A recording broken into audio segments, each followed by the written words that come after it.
Halo para pegiat pemilu, salam kita berjumpa dalam pembahasan soal-soal untuk mengikuti rekrutmen calon penyelenggara pemilu. Untuk kali ini adalah edisi Bawaslu. Kita akan coba membahas 26 soal untuk sesi pertama. Dengan materi substansi yang akan kita pelajari adalah terkait Undang-Undang Nomor 7 Tahun 2017 tentang Pemilihan Umum dan Peraturan Bawaslu Nomor 1 Tahun 2020 tentang pola kerja Badan Pengawas Pemilu sampai lembaga ataupun satuan kerja di bawahnya sampai ke tingkat daerah. Langsung saja kita mulai soal-soal berikut ini. Nomor 1, anggota Bawaslu Kabupaten Kota diseleksi oleh A. Bawaslu RI, B. Bawaslu Provinsi, C. Tenaga profesional, D. Tim seleksi yang dibentuk oleh Bawaslu, dan E. Pemerintah daerah kabupaten kota melalui panitia khusus. Kita coba langsung saja ke Undang-Undang Nomor 7 Tahun 2017. Coba kita lihat di pasal 128. Bagaimana bunyinya? Yang di pasal 128 dijelaskan, Bawaslu membentuk tim seleksi untuk menyeleksi calon anggota Bawaslu Kabupaten Kota.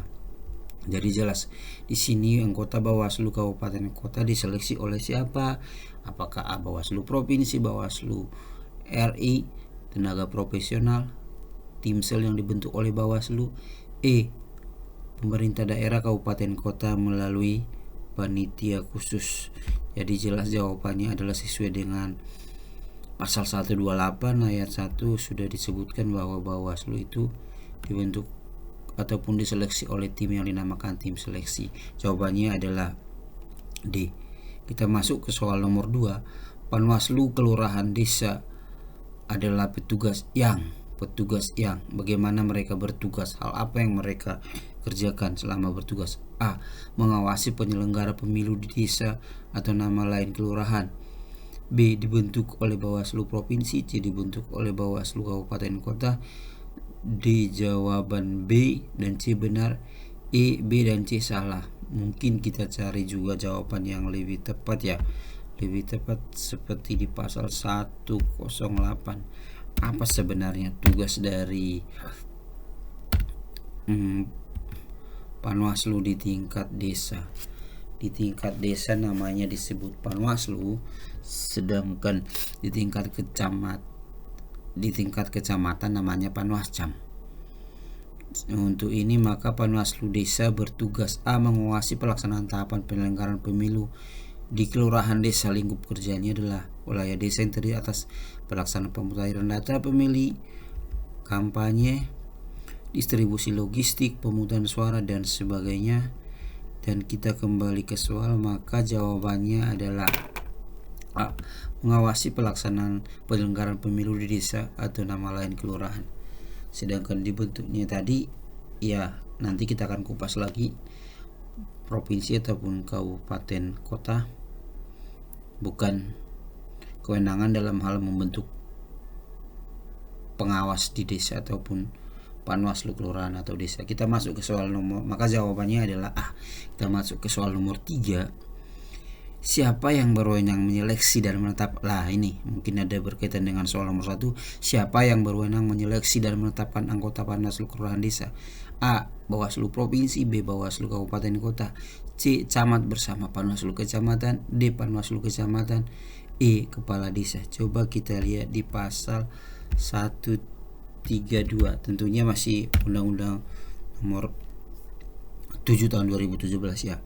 Panwaslu Kecamatan, Desa, Kelurahan. Anggota Panwaslu Kecamatan diseleksi dan ditetapkan oleh Bawaslu Kota.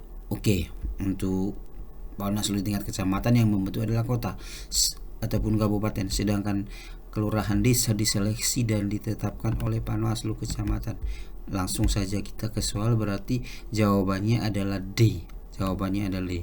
Artinya soal-soal ini kita coba olah dari kumpulan soal-soal penyelenggara pemilu yang tersedia, bukan dibuat sendiri sama konten ataupun admin, namun kita coba kupas kumpulkan dari soal-soal yang telah ada dari pemilu-pemilu sebelumnya, khususnya pemilu 2019. Mungkin demikian. Soal nomor 3 jawabannya adalah D, Panwaslu Kecamatan. Jadi yang berwenang membentuk Panwaslu Kelurahan atau desa sesuai pasal dari 132 tadi. Di pasal 132A yang menetapkan Panwaslu Kelurahan Desa adalah Panwaslu Kecamatan. Sedangkan di pasal 132 pasal 132B, pasal 132 ayat 2, pasal 132 ayat 1 yang menetapkan Panwaslu Kecamatan adalah Panwaslu Kabupaten. Kita lanjut saja ke soal nomor 4. Berdasarkan Undang-Undang Nomor 7 Tahun 2017 Pasal 135, 7 Tahun 2017 Pasal 135, anggota Bawaslu, Bawaslu Provinsi, Kabupaten, Kota, Panwaslu Kecamatan, Desa, Kelurahan, luar negeri berhenti antar waktu. Kita catat di sini berhenti antar waktu di bawah ini kecuali berhenti antar waktu kecuali. Coba kita cari 135 berhenti antar waktu ya. 135 bagaimana itu diatur? Anggota Bawaslu, Bawaslu Provinsi, Kabupaten, Kota, Kecamatan, Desa, luar negeri berhenti antar waktu karena A. meninggal dunia, B. berhalangan tetap sehingga tidak mampu melaksanakan tugas dan kewajiban, C. diberhentikan dengan tidak hormat.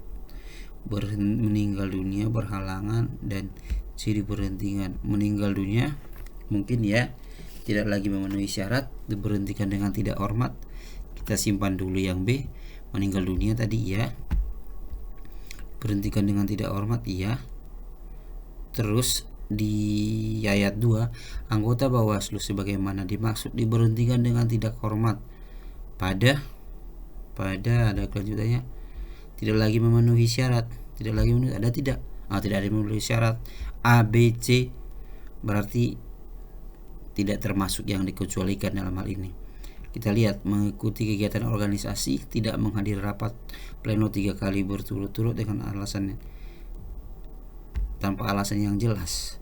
Kita lihat dulu, mengikuti organisasi, ada tidak organisasi disebutkan? Oh ini, tidak menghadiri rapat pleno yang menjadi tugas dan kewajiban, berarti ini bagian dari syarat untuk dinyatakan berhenti dari pemberhentian tadi. Maka yang tidak termasuk tadi berhenti antar waktu, mengikuti kegiatan organisasi, ini bukan menjadi alasan seseorang berhenti antar waktu ya, berarti ini bagian dari yang dikecualikan. Karena ini mengikuti kegiatan organisasi ya sah-sah saja. Lain hal memang dibuat syarat nanti tidak menjadi pengurus ataupun inti seperti ketua, sekretaris, bendahara ya. Ini mengikuti berorganisasi tetap diperbolehkan. Berarti mengikuti kegiatan organisasi lain bukan penyebab dari seseorang berhenti antar waktu. Maka jawabannya adalah D. Kita masuk ke soal nomor 5. Sesuai Undang-Undang 7 Tahun 2017 Pasal 107, yang menjadi kewajiban Panwaslu Kecamatan adalah kecuali. Pasal 107, coba kita cek di pasal 107. Pasal 107 bagaimana menyebutkan? Pasal 107 kewajiban tadi ya, kewajiban Panwaslu Kecamatan kecuali Panwaslu Kecamatan bersikap adil menjalankan tugas, melakukan pembinaan pengawasan terhadap tugas pengawas pemilu pada tingkatan di bawahnya, mungkin desa sampai TPS, menyampaikan laporan pengawasan kepada Bawaslu iya, menyampaikan temuan laporan kepada Bawaslu, melaksanakan kewajiban sesuai dengan perundang-undangan. Kita coba lagi ke soal. Soal dikatakan menjadi kewajibannya adalah kecuali bersikap adil iya, melakukan pembinaan pengawasan terhadap pelaksanaan tugas pemilu iya, menyampaikan laporan hasil pengawasan kepada Bawaslu Kabupaten iya karena dia kecamatan, atasnya kabupaten. D. Menyampaikan temuan laporan ke Bawaslu Kabupaten berkaitan dengan dugaan pelanggaran yang dilakukan oleh PPK. PPK ini adalah KPU-nya di tingkat kecamatan, panitia pemilihan kecamatan. Mungkin nanti di sesi berikut bisa kita bahas yang mengakibatkan jadi PPK ini rekan kerjanya Panwascam di kecamatan, Persi Bawaslu, PPK di kecamatan, Persi KPU yang melaksanakan tugas pada tingkat kecamatan. Nah, mengawasi pelaksanaan tahapan penyelenggaraan pemilu di kelurahan desa terkait kampanye. Tadi kan dia di sini Panwaslu Kecamatan. Kalau melaksanakan pengawasan di desa ada namanya Panwas Desa. Maka dalam hal ini Panwaslu kecamatan dia akan mengawasi di tingkat kecamatan. Jadi bagian E ini bukan kewajiban mereka. Maka jawaban nomor 5 adalah E. Jawaban nomor 5 adalah E. Coba kita masuk ke soal nomor 6. Berdasarkan pasal 90 ayat 2 Undang-Undang 7 2017, Panwaslu kecamatan, kelurahan desa, dan Panwaslu luar negeri berakhir masa tugasnya paling lambat titik-titik bulan setelah. Paling lambat ini masalah berakhir ya. Berakhir itu berapa lama setelah tahapan selesai? Pasal 90 coba kita cari ya. Pasal 90, mungkin sedikit sabar. Pasal 90, Panwaslu kecamatan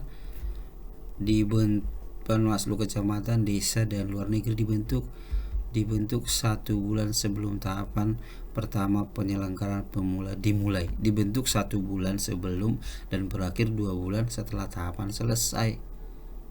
2 bulan, dibentuk 1 bulan sebelum, berakhir 2 bulan setelah tahapan selesai. Lah di soal nomor 6 disebut masa tugasnya paling lambat, berarti maksudnya itu dibentuk itu berapa? 1 bulan. 1 bulan. Oke, jawabannya adalah B.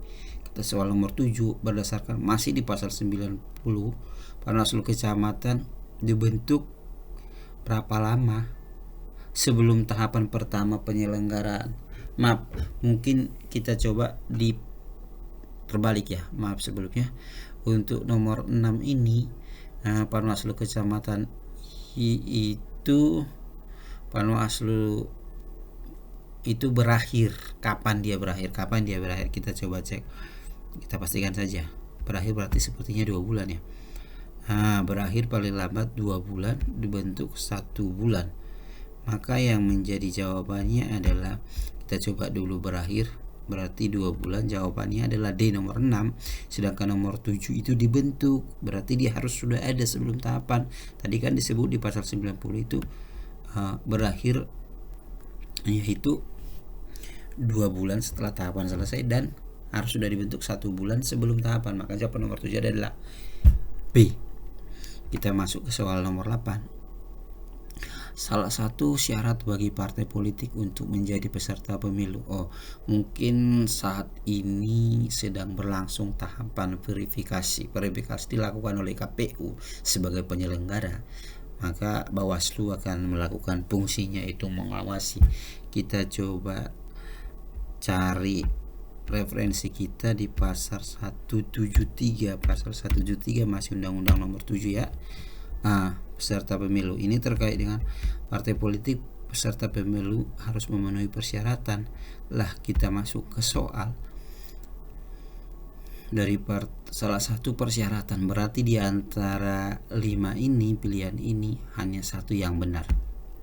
A. Memiliki kepengurusan di 75% jumlah provinsi. Kita coba cari.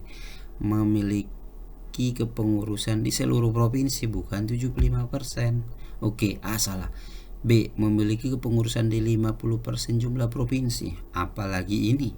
Tadi kan seluruh provinsi. Lewat C.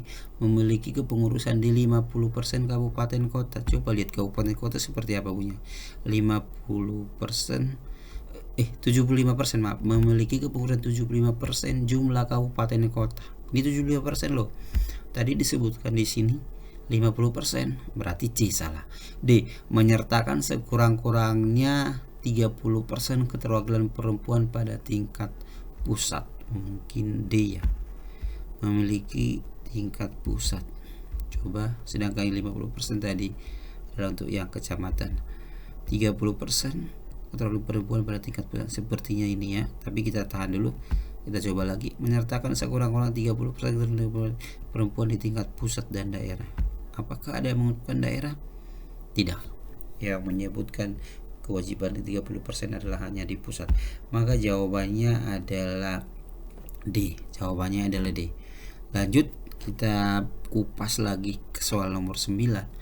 Dalam penyelenggaraan pemilu diperlukan adanya suatu pengawasan untuk menjamin agar pemilihan umum tersebut benar-benar dilaksanakan berdasarkan A. Prinsip-prinsip check and balance, B. Sistem proporsional terbuka, C. Prinsip kehati-hatian dan adil terhadap semua pihak, D. Asas penyelenggaraan negara yang baik atau good governance.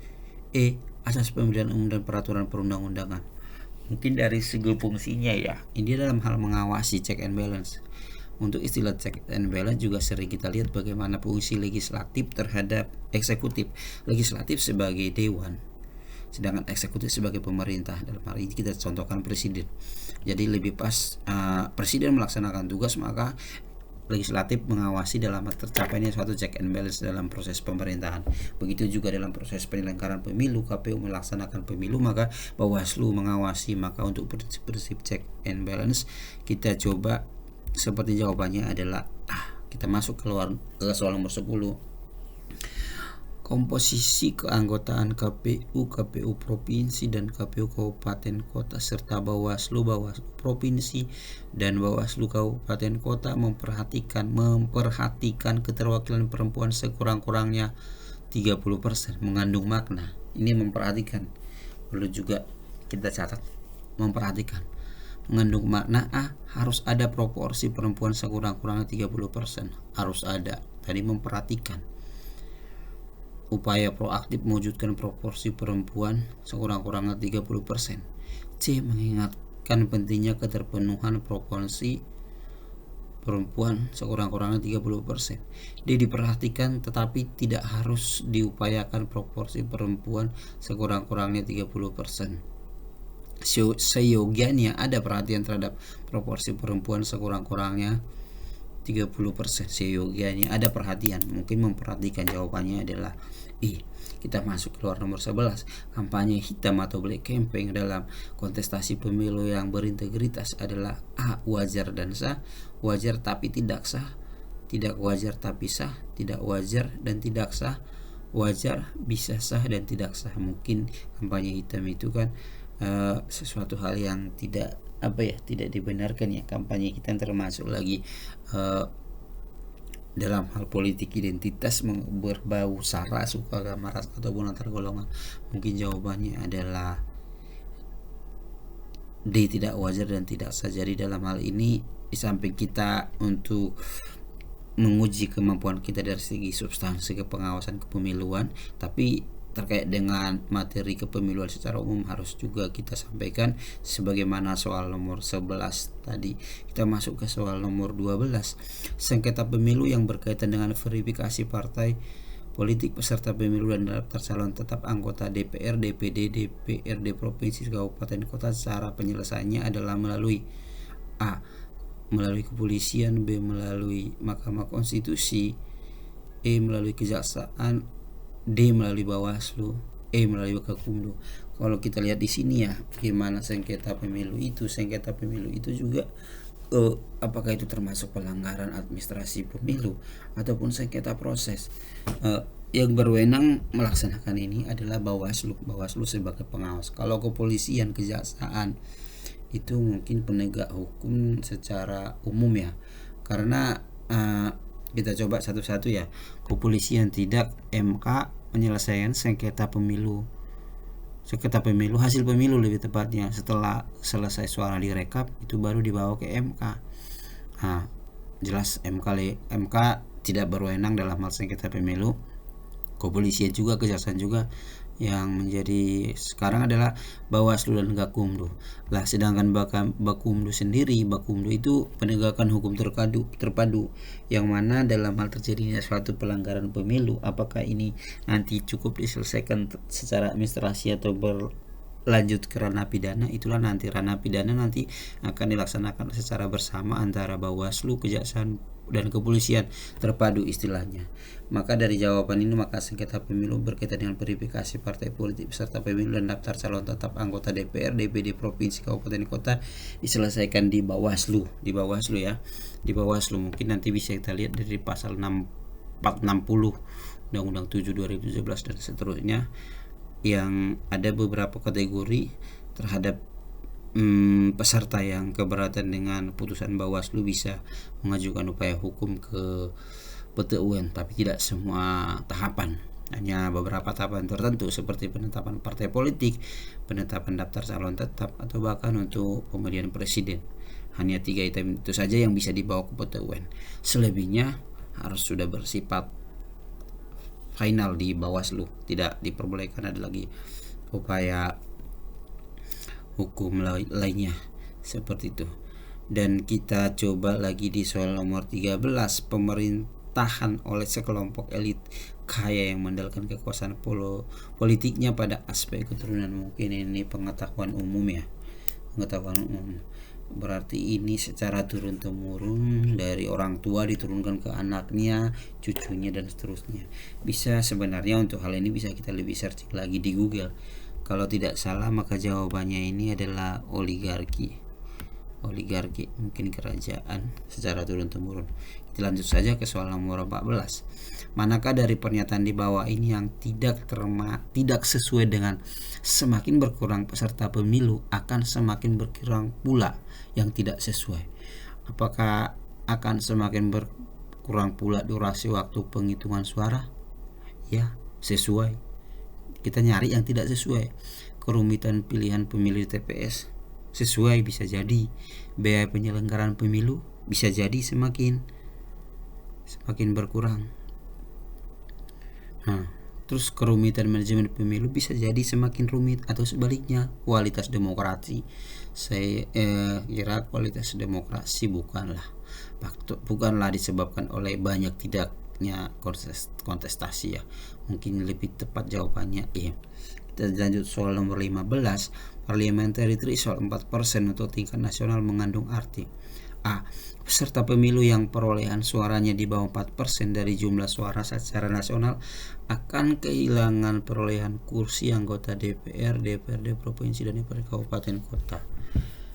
Aku masuk ke B. Peserta pemilu yang perolehan suaranya di bawah 4% dari jumlah suara secara nasional akan kehilangan perolehan kursi anggota DPR saja, tetapi tetap dapat kursi. Dia masih tetap dapat kursi DPRD provinsi, kabupaten kota.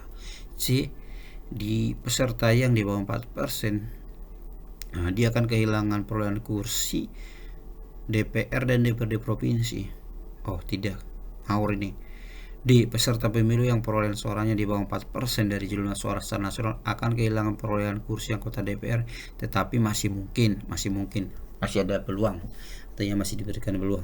E. Peserta pemilu yang perolehan suaranya di atas 4%. A, B, C, D di bawah, E di atas, akan kehilangan perolehan kursi. Makin ngawur, jawaban E makin ngawur. Berarti seperti ini ya, parliamentary threshold ini adalah 4%. Artinya untuk partai yang perolehan suara sahnya secara nasional mencapai 4%. Saya sebut saja partai-partai Senayan hasil pemilu 2019. Ada 9 partai, mungkin kalau tidak salah mohon dikoreksi. Ada PKB, PKS, ada PD Perjuangan, ada PKB, PKS, PD Perjuangan, Golkar, Gerindra, Demokrat, PAN, P3, Nasdem. Ada 9. Hanura tidak termasuk. Maka dalam hal ini Hanura, Perindo, PBB, PKPI, atau mungkin partai lainnya dia tidak sampai 4%. Jadi mereka tidak ikut kebagian kursi sekalipun ada calon mereka itu memenuhi ranking kuota untuk daerah pemilihan di DPR RI, tapi karena secara nasional akumulasi tidak mencapai 4%, maka dia tidak ikut membagi.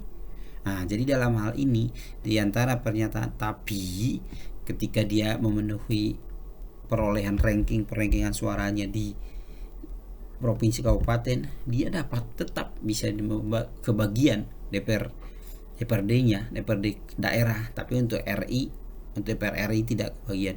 Jadi di antara pernyataan ini ada 2 yang hampir sama. Yang B, peserta pemilu yang perolehan suaranya di bawah 4% dari jumlah suara nasional. Iya, berarti seperti disebut tadi, Perindo, PBB, Hanura, dan pasti tetap dapat. Ini pasti tetap dapat kursi. Ya tidak jamin juga, tergantung berapa akumulasi peringkat suaranya.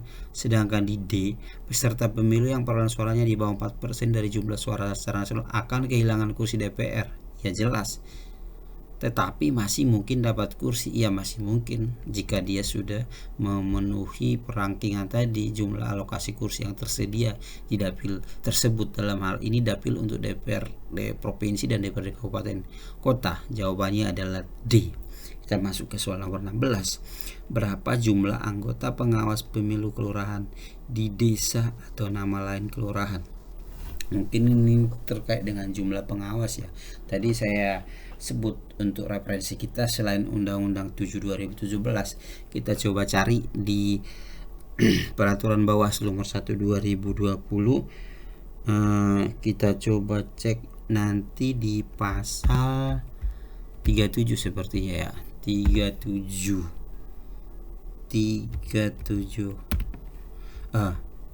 Di soal tadi disebutkan berapa jumlah anggota pengawas pemilu tingkat desa atau kelurahan. Panwaslu kelurahan, desa ataupun PPL dibentuk oleh Panwaslu kecamatan. Panwaslu tadi kan disebut jumlah anggota Panwaslu kelurahan, desa atau PPL sebanyak 1 orang. Udah terjawab. Paling sedikit 1 orang dan paling banyak 3 orang. Tidak ada disebut paling banyak, paling sedikit 3 orang, paling banyak. Kita abaikan kata paling banyak, hanya 1 orang. Jawabannya adalah D. Kita masuk ke soal nomor 17. Berikut ini adalah tugas dan wewenang Bawaslu Kabupaten Kota kecuali nomor 17, mengawasi pelaksanaan tahapan penyelenggaraan pemilu. B. Menerima laporan dugaan pelanggaran terhadap pelaksanaan peraturan perundang-undangan pemilu. C. Meneruskan temuan dan laporan yang bukan menjadi kewenangan kepada instansi yang berwenang. D. Menyampaikan temuan dan laporan kepada KPU Kabupaten Kota untuk ditindaklanjuti. E. Menyelesaikan temuan dan laporan sengketa penyelenggaraan pemilu yang mengandung unsur pidana.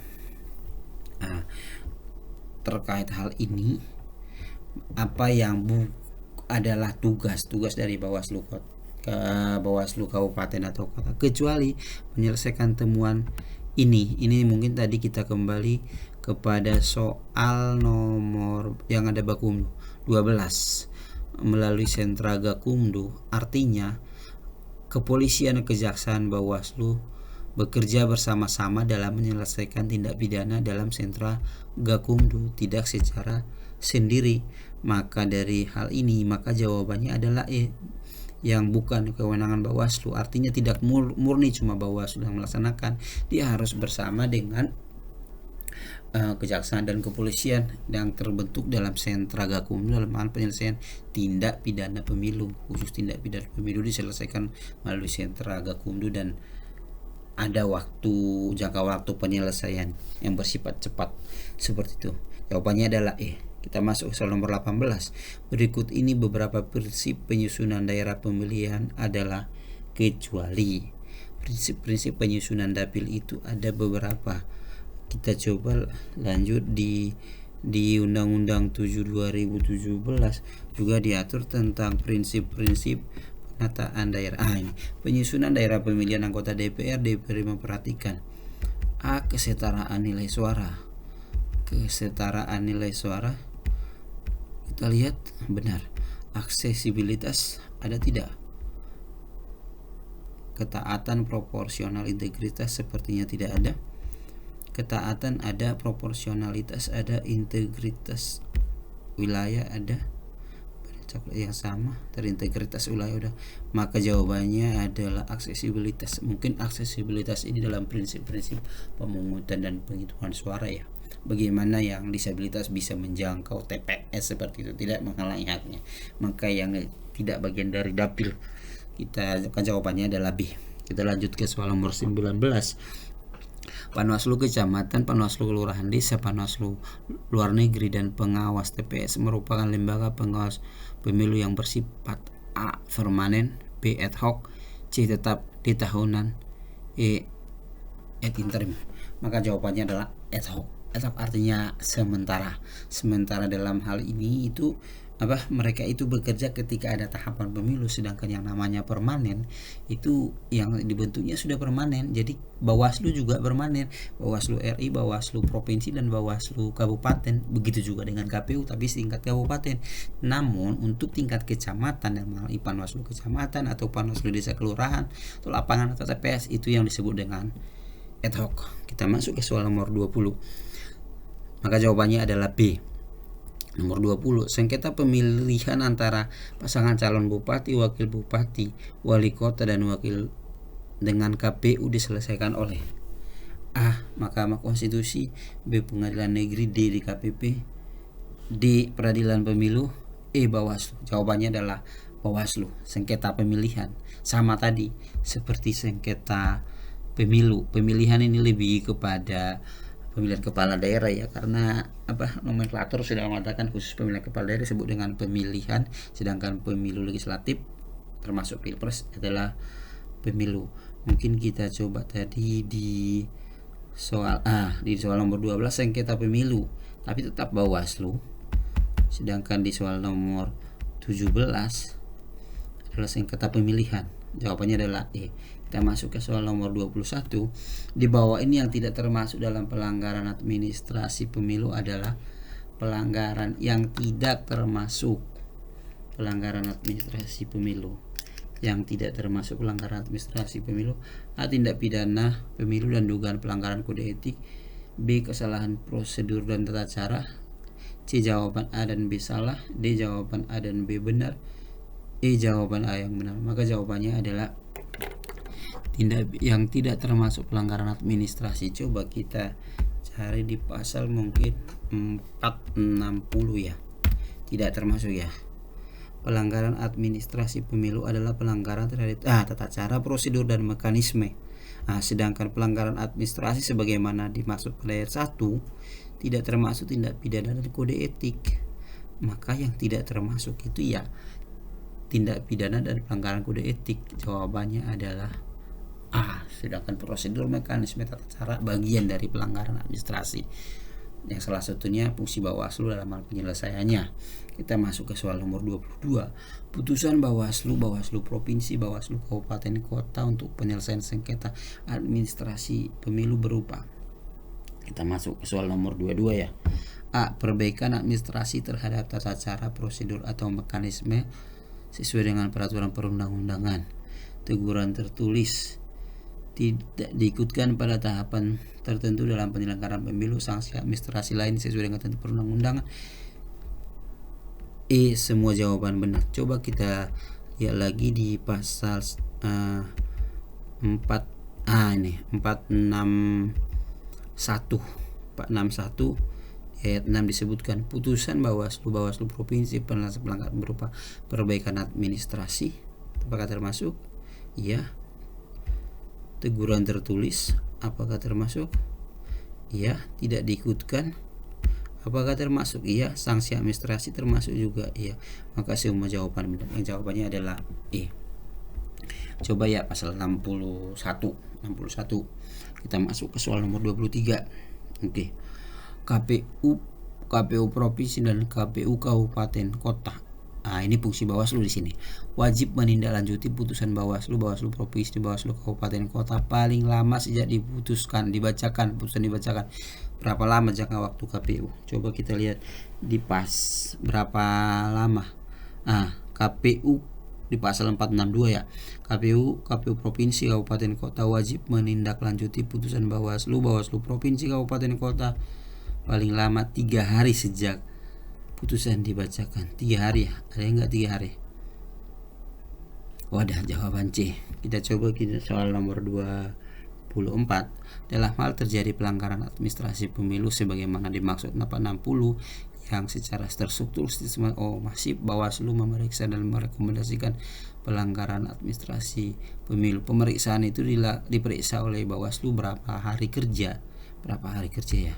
Kita coba dulu berapa hari kerja. Ini ada kok di pasal 463. Dalam hal terjadi pelanggaran administrasi pemilu sebagaimana dimaksud pasal 60 yang bersifat struktur, sistematis, masif, menerima, memeriksa, dan merekomendasikan 14 hari kerja. Ada enggak jawaban? 14 hari kerja. Iya. Syukurlah ada. Jawabannya adalah B. Kita masuk ke soal nomor 25. Dalam hal KPU Provinsi, KPU Kabupaten Kota, PPK, PPS peserta pemilu tidak menindaklanjuti putusan Bawaslu Provinsi, maka Bawaslu apakah itu provinsi, RI ataupun kabupaten kota mengadukan kepada siapa? A. PT UN, B. Mahkamah Konstitusi, C. DKPP, D. Komisi ASN, E. Presiden RI. Coba kita cari bagaimana sebenarnya tindak lanjutnya ketika KPU tidak mau menindaklanjutinya. 464. Dalam hal KPU Provinsi, Kabupaten Kota, PPK, PPS tidak menindaklanjuti putusan Bawaslu, maka Bawaslu Provinsi mengadukan ke siapa? DKPP. DKPP ini adalah terkait dengan etik, kode etik Dewan Kehormatan Penyelenggara Pemilu, disingkat dengan DKPP. Maka jawaban yang benar adalah C. Kita masuk ke soal terakhir. Bawaslu Provinsi, Bawaslu Kabupaten Kota memeriksa dan memutus sengketa proses pemilu paling lama sejak diterimanya permohonan. Berapa hari sejak diterima? Tapi ini bukan penyelesaian administrasi ya, sengketa proses. Ada lagi sengketa proses. Mungkin nanti kalau udah sering membaca Undang-Undang 7 akan mengerti apa yang namanya sengketa proses ini. Sengketa proses adalah, bisa kita artikan, cuma dia berapa lama Bawaslu harus sudah menyelesaikan. Ini Bawaslu Provinsi, Kabupaten Kota memeriksa dan memutus sengketa proses dalam 12 hari sejak diterimanya permohonan.